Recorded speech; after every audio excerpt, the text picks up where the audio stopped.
Dalawang rason bakit ka sinisiraan sa iba.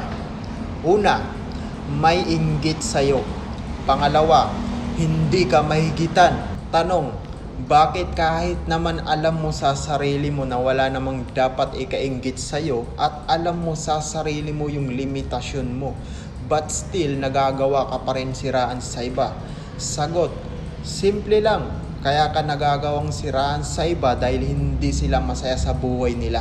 Oo, nakakainis naman talaga pag nalaman mo na sinisiraan ka sa iba. Pero alam nyo ba na hindi ka dapat magalit sa naninira sa'yo? Sa halip na dapat mo tong kaawaan. Bakit?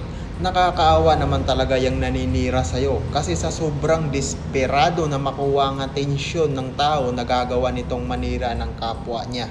Lesson sa mga ganitong sitwasyon. Hayaan mo lang nasiraan ka.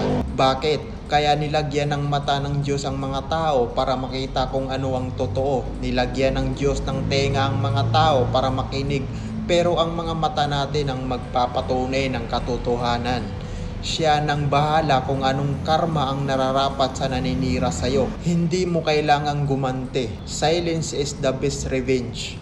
Basta alam mo sa sarili mo na nakisama ka at pinapakisamahan mo pa rin ito kahit na sinisiraan ka. Mensahe ko lang sa naninira.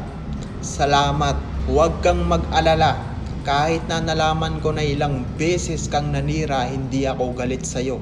Naaawa lang ako sa'yo kasi sa sobrang dami ng problema mo, nagkaroon ka pa ng panahon para sumira ng ibang tao. Salamat ulit sa'yo. Enjoy mo lang yung paninira mo. Diyan ka happy, di ba?